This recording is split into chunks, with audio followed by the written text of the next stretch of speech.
첫 시간 주님께 안녕하세요. 대강교회 오훈 목사입니다. 4월 27일 목요일입니다. 하나님 우리에게 주신 말씀은 스가랴 13장 1절에서 9절 말씀입니다. 그날의 죄와 더러움을 씻는 셈이 다윗의 족속과 예루살렘 주민을 위하여 열리리라. 만군의 여호와가 말하노라. 그날에 내가 우상의 이름을 이 땅에서 끊어서 기억도 되지 못하게 할 것이며 거짓 선지자와 더러운 귀신을 이 땅에서 떠나게 할 것이라.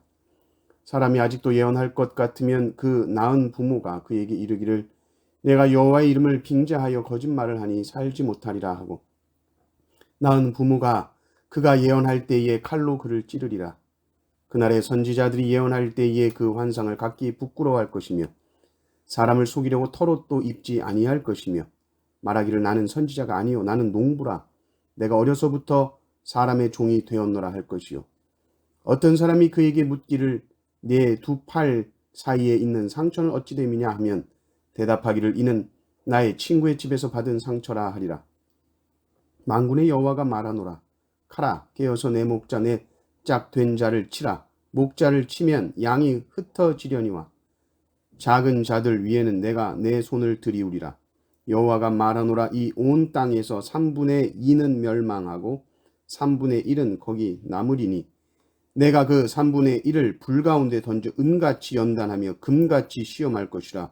그들이 내 이름을 부르리니 내가 들을 것이며 나는 말하기를 이는 내 백성이라 할 것이요 그들은 말하기를 여호와는 내 하나님이시라 하리라. 아멘. 우리가 어제 본문 후반부를 보면 12장 10절부터 하나님께서 이스라엘을 회개하게 하시죠.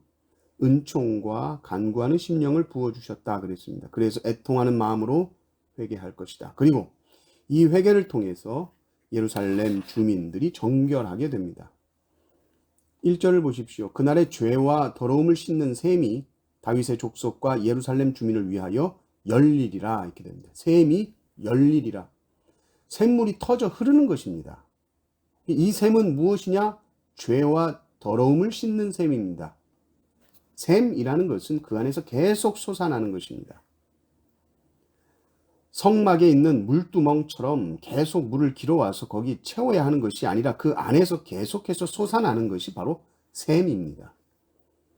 마치 에스겔이 환상에서 본 그 성전에서 끊임없이 흘러나오는 물과 같지요.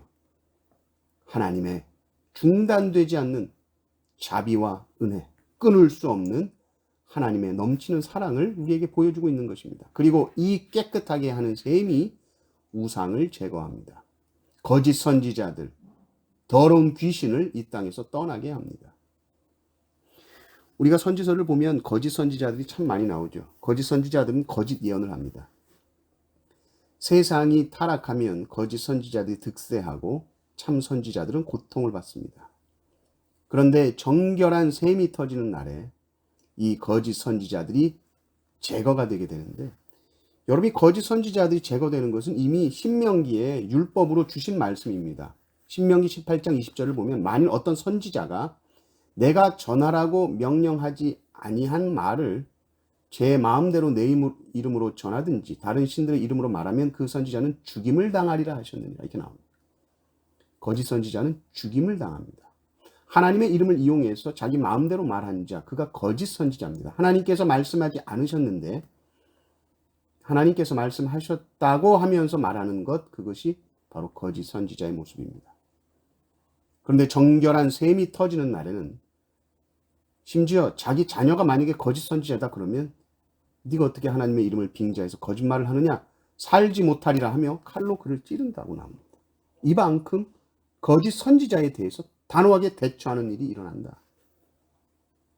그러니 더 이상 선지자들이 예전처럼 할 수가 없습니다. 자신을 부끄러워합니다. 자기가 선지자라는 것을 그러므로 드러낼 수도 없습니다. 엘리야처럼 털옷 입고 검소한 척하면서 예언했는데 털옷 입지 않는다고 그러죠. 그리고 나는 선지자가 아니라고 부인합니다. 사실 저 농부입니다. 옛날부터 흙밥 먹고 살았습니다. 그렇게 말한다는 것입니다. 그런데 6절을 보면 이 거짓 선지자들 이 두 팔 사이에 상처가 있습니다. 두 팔 사이에 상처가 있다는 것은 가슴에 상처가 있다는 것이죠. 엘리야가 바알 선지자들과 싸울 때에 그들이 하는 행동 중에 자기 몸을 해야 합니다. 칼과 차고로 자기 몸을 막 상하게 하잖아요. 그것이 거짓 선지자들의 특징이에요. 그래서 이 가슴에 두 팔 사이에 상처가 있습니다. 그래서 사람들이 그 상처를 보면서 당신 거짓 선지자구만.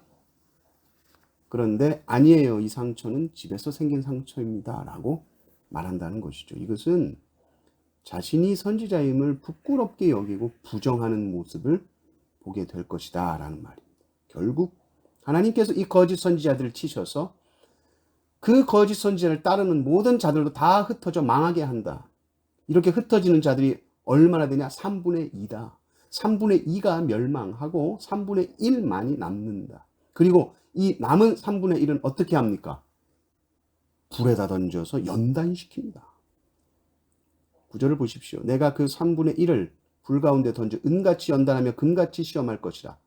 그들이 내 이름을 부르리니 내가 들을 것이며 나는 말하기를 이는 내 백성이라 할 것이요 그들은 말하기를 여호와는 내 하나님이시라 하리라. 연단시키셔서 이제 하나님의 백성 삼아주시는데 그 연단하시는 과정은 심히 고통스럽습니다. 불 가운데 던져 넣기 때문이죠. 뜨거운 불에 녹아내리는 고통이 있습니다. 우리 입장에서 이 연단이라는 것이 너무 가혹해 보일 수 있습니다. 하나님 왜 이렇게 가혹하십니까? 라고 원망이 들 수 있죠. 그러나 이 더러운 백성들을 다시 회복할 수 있는 길은 이런 가혹한 사랑이 아니면 안 되는 것입니다. 데이비 시멘즈라는 기독교 상담가로 유명하신 분이 있습니다. 이분 아들 스티브인데 태어날 때 발이 기형이었습니다. 48시간 안에 교정 받아야 되는데 결국 한 달이 넘어서야 치료를 하게 됩니다. 그 후로 몇 년을 고통스러운 교정의 단계를 겪게 되는 것이죠. 매일 저녁 그 아들의 비명소리를 들어야 됐습니다. 다리를 반대쪽으로 최대한 굽히는 일을 매일 저녁 하게 되고 아들은 비명을 지르면서 제발 그만하라고 소리를 지르고 애원하고 심지어 아버지를 원망까지 했다고 하죠. 그런데 이 혹독한 과정을 거치게 되었고 이 아들은 마침내 온전한 다리를 갖게 되고 제대로 걸을 수 있게 되었다고 하죠.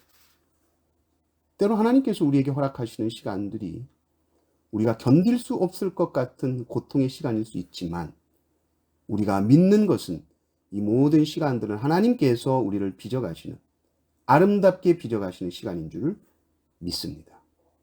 이 은혜를 분명히 믿고 회복하실 주님을 찬양하는 성도님들 되시기를 주님의 이름으로 축원합니다. 아멘.